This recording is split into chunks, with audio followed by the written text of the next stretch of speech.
దసరా నవరాత్రులను దేశవ్యాప్తంగా ఘనంగా జరుపుకుంటారు. దుర్గామాత విగ్రహాలను ప్రతిష్ఠించి నిష్ఠతో పూజా కార్యక్రమాలు చేస్తుంటారు భక్తులు. ఈ దసరా వేడుకలో విదేశాల్లో ఉన్న మన ఇండియన్స్ కూడా సెలబ్రేట్ చేసుకోవడం చూస్తుంటాం. కానీ దాయాది దేశం పాకిస్తాన్లో దసరా ఉత్సవాలు అత్యంత వైభవంగా జరుగుతున్నాయి. పాక్లో హిందూ పండుగలకు సంబంధించిన వీడియోలు నెటిజన్లను తెగ ఆకట్టుకుంటుంటాయి.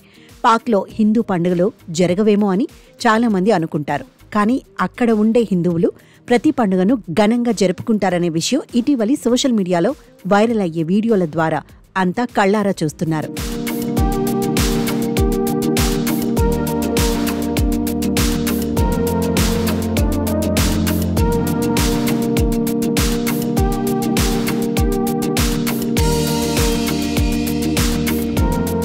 పాకిస్తాన్లో వినాయక చవితి ఉత్సవాలు, ఊరేగింపు తదితరాలకు సంబంధించిన వీడియోలు తెగ వైరల్ అయిన విషయం తెలిసిందే.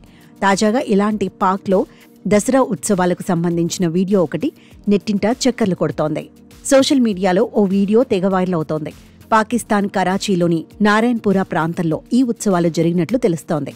దసరా ఉత్సవాలు మన దేశంలో మాత్రమే చేసుకుంటారని అంతా అనుకుంటూ ఉంటారు. కానీ మన బద్ధశత్రువైన పాకిస్తాన్లో కూడా దసరా ఉత్సవాలను ఘనంగా చేసుకుంటారనే విషయం తాజాగా వైరల్ అవుతున్న వీడియో స్పష్టం చేస్తోంది. నారాయణపురాలో గుజరాతీలు ఎక్కువగా ఉండటంతో ప్రతి ఏడాది హిందూ పండుగలు ఘనంగా నిర్వహిస్తుంటారు. ఈ వీడియోలో దసరా సందర్భంగా పాకిస్తాన్లో ప్రత్యేక వేదిక తయారు చేసి అమ్మవారిని సర్వాంగ సుందరంగా అలంకరించారు. అలాగే శివుడు, గణపతి తదితర దేవుళ్ల వేషధారణలో కొందరు భక్తులు ప్రత్యేక ఆకర్షణగా నిలిచారు. మరోవైపు డీజే లైట్ల వెలుతుర్లో మహిళలు, యువతులు డాన్సులు చేస్తూ సందడి చేశారు.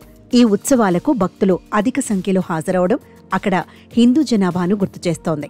ఇలా పాకిస్తాన్లో కూడా దసరా ఉత్సవాలను ఘనంగా నిర్వహించడంపై నెటిజన్లు హర్షం వ్యక్తం చేస్తున్నారు. ఈ వీడియో ప్రస్తుతం సోషల్ మీడియాలో తెగ వైరల్ అవుతోంది. వావ్, చాలా అద్భుతంగా ఉందంటూ కొందరు, భారతదేశంలో కంటే పాక్లో ఉత్సవాలు ఘనంగా జరుగుతున్నాయంటూ మరికొందరు వివిధ రకాల ఎమోజీలతో ఇంకొందరు కామెంట్లు చేస్తున్నారు.